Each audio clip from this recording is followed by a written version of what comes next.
I'm so sick of hearing that the kitchen is the heart of the home, but it is.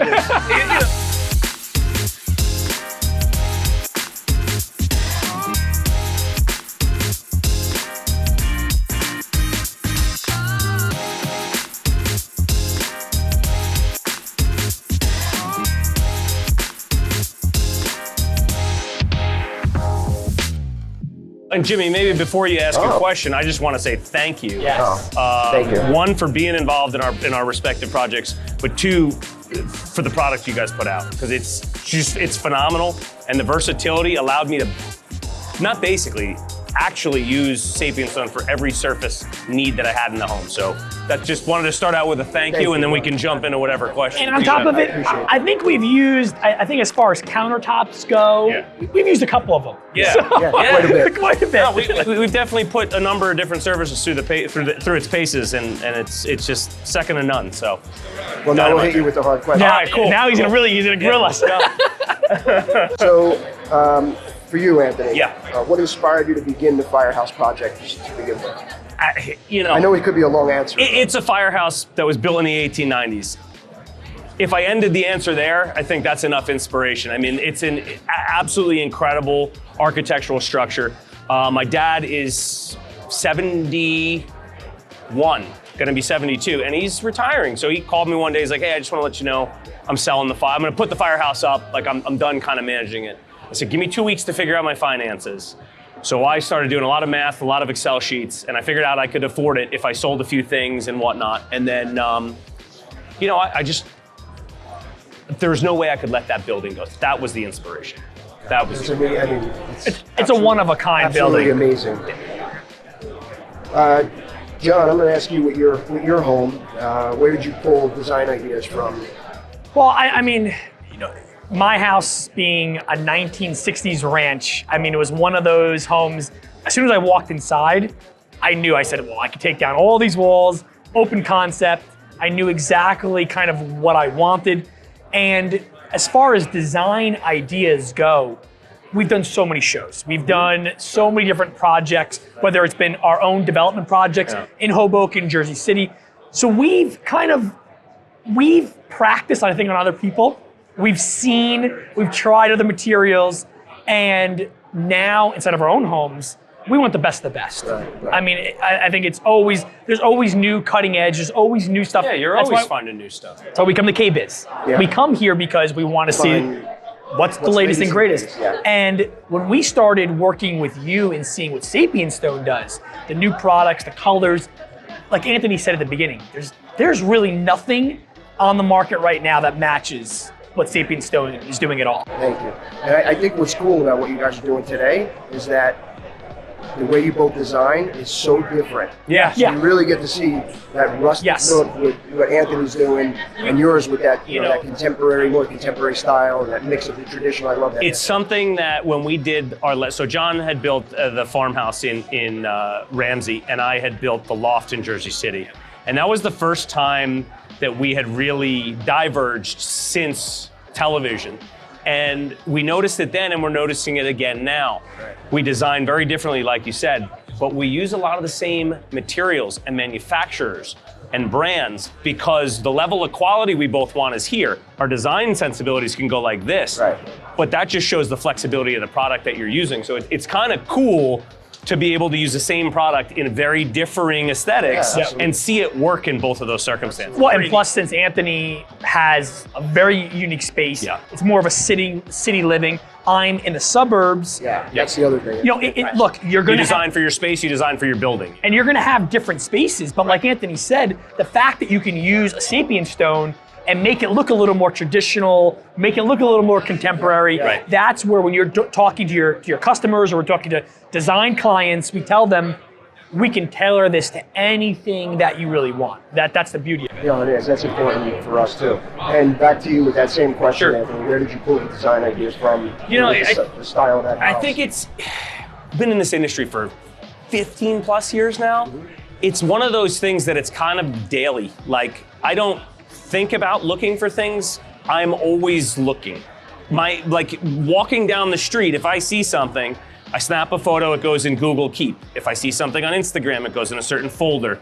You know, I have like 2 or 3 different digital notebooks that I use. Right. And then when I sit down for a particular project, I will go through each of those and create a project notebook. So, you know, I take inspiration from John's house. I take inspiration from being at KBIS. I take inspiration from travel. I take inspiration from walking down the street in New York City. And I don't know, you see a pattern in the sidewalk and you're like, oh, that's giving me the idea for this. And I remember I saw that. And then when you start pulling everything together, you know, you start to spit out that cohesive design. Do you guys bounce anything off of one another? Always. At all? Always. I gave him a full set of floor plans before I started building. Oh, I remember when we sat down and he started putting together his design ideas and his overall floor plan. He's like, John, what do you think if I move this here? And that's what you need. When you're designing, I don't care if you're doing a kitchen, a whole entire home, just a bathroom, you need to bounce ideas off people. That's why we tell. I think it's a really good tip for people. You know, we got fortunate because we've been working together forever, so it's second nature to ask.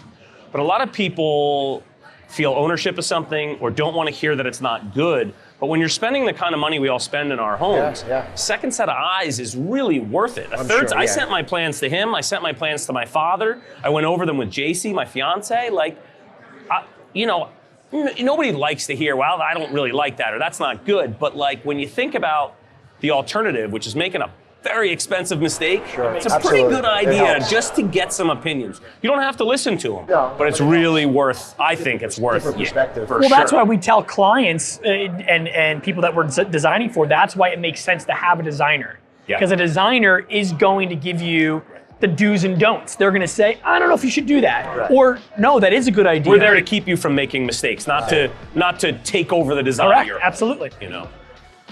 This question's for both of you. I'll start with you, Anthony. What does the kitchen mean to you as a place and as an experience? I mean, you know, it's funny. I remember making a joke the other day when we were filming for the build, and I said, I'm so sick of hearing that the kitchen is the heart of the home. But it is.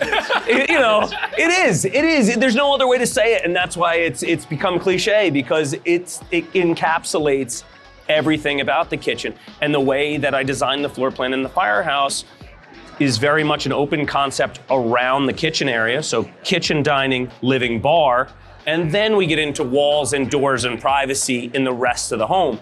And that kitchen, dining, living, bar then opens right up to the outdoor kitchen and the outdoor, roof deck area. To me, it's the gathering place. It's where all the fun happens. It's where all the laughs. Like everybody loves, and having a fiance who loves to cook as much as she does. To design something that was both beautiful and like super functional for her, and like crossing off every wish list item that she wanted was super fun. Super fun. And I mean, for me, of course, like Anthony said, when I designed my home, same thing. The kitchen is the central point. All the other rooms are centered around it. Yeah, then you get into the bedrooms when you go down the hallway. But I think having a family and being a father, I want the kids in the kitchen. It's true. Seriously, I want them inside. I think today it's more, you see the way the kitchen design has changed. Yes. I remember when I was a kid, we just sat around a little kitchen with a table. And today, the kitchens are just so extended. They are. Well, look at like when you think of islands like this and the seating. When I think of going to my grandmother's kitchen, like you said, there were no islands. There were no peninsulas. It was just one big table they would put in. But now, it was still a gathering place. It still was. Today, it's much more welcoming. And that's why I love it, because you take the kids, you put them in there. It's like, make a mess. I don't care. Right, exactly. You're not going to do any damage here. And that's the beauty of it. And especially, again, with a Sapienstone product, you can't stay in it. You can't do anything to it. It's phenomenal. It helps a lot. With the kids. Yeah, with the kids. The 41-year-old kid. Anthony, you're drinking too much wine. I have 2 I could send you. Don't worry. What Sapienstone designs did you choose, and what drew you to those colors? So it's kind of funny that you're saying that. Changed. So I could have just changed. If you keep coming out with colors, he's never going to finish his house. So originally, I have a huge island. It's an 11-foot island. My wife always, she loves the Calcutta marble, and we saw the Calcutta natural, and that was something that initially that we were drawn to. And then the gray earth, we were looking for the L part of the kitchen. I love having 2 different style counters. Yeah, I love that. It's just a great look. It allows you to almost have like, it's two areas that are in the same space, but they're very different. So I love that. Now being here and my wife. The Fiore di Bosco is unbelievable, Jim. Seeing, it's unbelievable. yes, this. Literally just switched it like. I mean, seeing. So it's Fiore di Bosco. So this gray marble look. I mean, this, we might have to change this over to the island because this is absolutely gorgeous. She was asking me when we were over at the showroom, she was saying, do they have a gray marble? Yeah, and there wasn't anything like that. Yet. It wasn't released yet. Now seeing this, you got snowed out of the Christmas party. I already saw this. He saw it. So this could be the new island. Well, we picked it already, so. Yeah, for me, I mean, I went Arabescato in the kitchen on both the countertop, the island, and on the backsplash in the kitchen. The veining that you guys came up with for Arabescato is incredible. All of that movement, all of that volatility, and just frenetic kind of aesthetic looked amazing. We went with a natural because we love a honed look, but we have none of the downsides of a honed stone because of what you guys have created. Master bathroom, powder room, and the bar all have light earth. Just absolutely incredible. Phenomenal. Yeah, the just a really subtle pattern there, and a lot of that had to do with not wanting as much frenetic movement as with the Arabescato and keeping the focus in certain places. And then last but certainly not least, the Pietra Gray on the outdoor kitchen. Yeah. We went with white cabinets outside, so that Pietra Gray really grounds everything and just That's an dynamite. amazing space. Outdoor. Yeah, the Urban Bonfire space. guys and you guys together is just an absolutely gorgeous combination.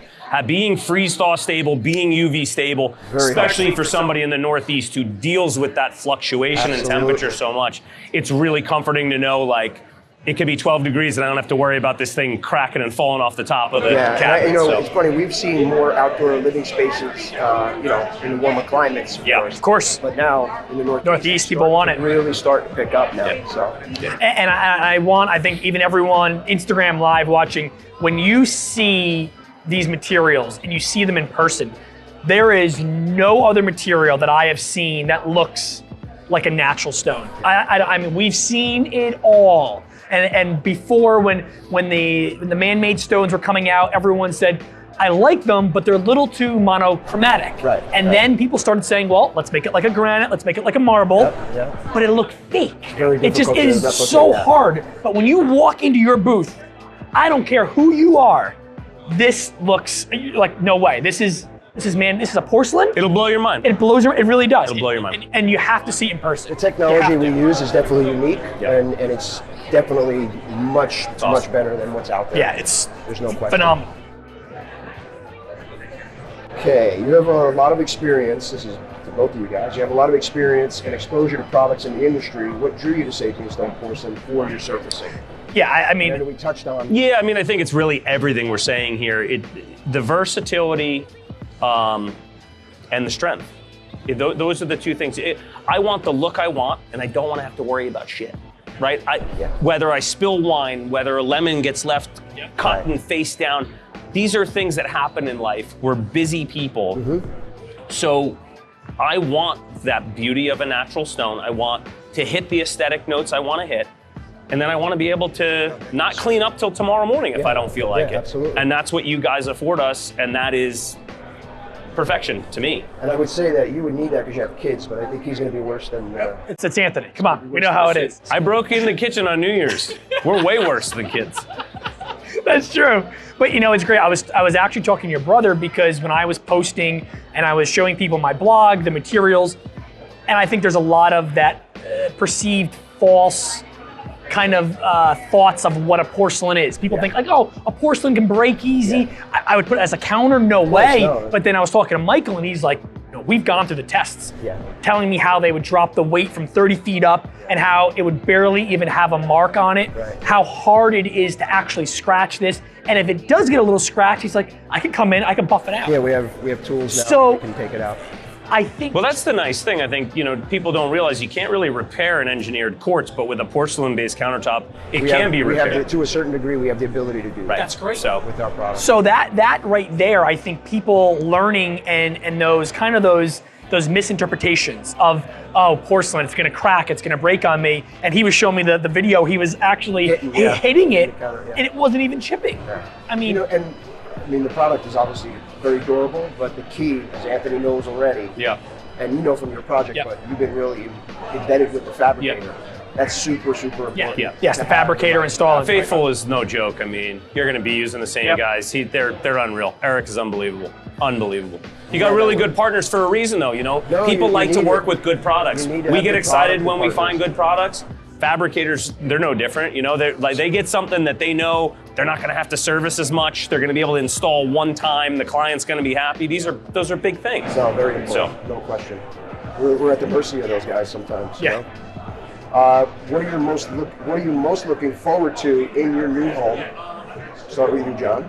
Now that this project is almost complete. What's going to be next for you? For me, I'm excited to have both my daughters inside the space. My oldest, Lily, is going to kindergarten, so there's a lot going on there. But it's being inside the kitchen, the family room, living room, and enjoying it and being there with the family, having Anthony come over and JC, and that's what it's about. When you have your family come over and you get to enjoy these, look, I love the products, they look beautiful, but when you get to enjoy it with family, the holidays, the parties, that's what it's all about. That's the best part about it. Yeah, my answer isn't much different. I think, at 41, not that I don't go out, but we tend to go out less. We tend to invite people over more. Yeah. And if I say it myself, it sounds a little arrogant, but I feel like I nailed this space for us. And that's what it's about, right? Design's super personal. If you feel like you nailed your own home and you're just super excited to entertain over there, you want to be there. And JC comes home every day and she's like, can't believe we live here. Can't believe we live here. And it's the best. That basically sums it up. The best. It's pretty awesome. The addition awesome. with the table was... that table's beautiful. That was key. Beautiful. That was key. Tying that in. All right, home renovation and restoration projects are a huge undertaking. They're huge. What is one piece of advice you'd give someone looking to start their own renovation project? Watch the build.tv and you'll be fine. It's a little self-promotion. In all seriousness, the reason that I started the Build TV was basically for this question. There's HGTV, we had a blast doing our HGTV shows, and they're great for ideas, visual ideas. They do a massive disservice to homeowners who actually have to go through a renovation, and they do a massive disservice to our industry as a whole in terms of having people understand what things cost and having people understand how much time things take to get done. So the overall goal with the Build was to show people just that. No BS, no speeding things up, and when I do speed things up, I tell people, but I want you to see the trials and tribulations, everything that goes into it, especially the time. And just really quick, this basically sums up the time of a renovation. I spent 12 months in planning. I was able to execute in 6 months. That was a 3,000 square foot firehouse. You plan for twice as long as you execute if you do it the right way. And that helps. So check out the build.tv and let me know what everybody's thinking. We're trying to answer as many questions as we can, social. But I think hiring the right people is a big part of that. And as John mentioned earlier, having a designer on board that's somewhat of an owner's rep or somebody you can talk to who knows the industry. It's a big undertaking, and there's not enough real information out there that lets people know exactly what you need to go through. Before you answer yours, are you using the same construction teams or? No, different. I have my team of guys. Yeah. I mean, it's if you get to have an Anthony or John be your construction manager, well, things run a lot smoother because we always do the back end. It's those things that you don't see that aren't the glamorous. That HGTV. 62 phone calls in a day. There's a lot. There's a lot, and if you're not planning, if you're not going to the showrooms, picking out the material, understanding where it's going, you can run into so many issues and so many problems. And the thing is, we travel the country, and everyone always says, why does it look so easy? Because we plan, like Anthony said. If he didn't plan like that, he would never finish the project in 6 months. It might have taken him a year, right? Look at those segments, it looks like, you just did this. And even with the build, there's a lot of detail in that. There's a lot. Well, there's a lot more video coming on it too, and there's also going to be a lot more written content to explain the context of the video. Because I was one guy, and physically, I had to leave the camera down sometimes because I had legit questions and running around that I'm talking to the guys. There's a lot there, but there's going to be a ton of content coming out around it, as you already know. Can't wait to see it. We got the trailers out, so I'm excited about that. I know you'll be launching those soon. It's unbelievable. But yeah, coming in March, we'll start that series launch. The full website's going to go live and start getting some real information in people's hands. Yeah, and that's even why I wanted to do a blog as well. If people go to johncolaneri.com, that's where they can see. I wanted to give a step-by-step, week-by-week, so they see the real. There's so much real process that goes along in any type of.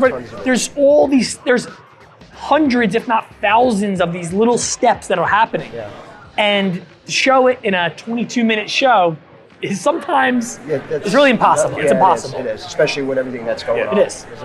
For me, I've really narrowed my explanation of construction down to the 4 Ps. It's process, it's products, it's project management, and I was supposed to start with the most important one, planning. That was helpful. That's it. Thank you. Looking back on your project now, if you could go back and tell yourself one thing, what would it be? When I did the math on the 12 months of planning and the 6 months of execution, which was actually 5.5 months, I don't know that I would do anything differently. I was really, really on it, and I don't know if it was because I was filming something and knew I had to be super on it to be able to capture it all. That's a great question. I think I probably need to think on it. I'm gonna kind of. In the kitchen, you just yes. So you know what? I'm gonna kind of answer this, and I think you'll actually agree with what I'm saying. Go ahead. I think, like you just said, we've been in this business 15 years. The show, private projects, clients, all these things. Yeah. And traveling, going to home shows, and talking to people. I think both of these projects, we've actually taken the things that we say. And we did them. We're doing it. We did them. You could preach, you could say all these things, but do you actually do it? And I think this is the first time for both. No, you're right. You're absolutely right. Overboard of the planning process to make sure that, hey, look, this is how it has to be. And with the problems, or I should say, issues that we've had in prior projects, because that's how you learn, right? You make mistakes, you learn from them, you grow. We've actually learned. I think we've both in our careers, we've gotten to the point where we've made those mistakes. We've actually learned from them. We're not going to make them again. Right. And we're now doing that. And I think that's why the projects have run so smoothly and go so fast. It's a culmination of a lot of years of trials and tribulations, and executed really well on this one. Well, it takes time. You got to learn. Got to learn the hard way. Got to learn the hard way. It's the only way. But listen, guys, I want to thank you. Thank you, Jimmy. Thank you, sir. Thank you. For me, because we're from New Jersey. There's many more projects to come, my man. We're looking forward. Awesome. Thank you so much. Very much. All right. Thanks, guys. Thank you, guys. Thank you.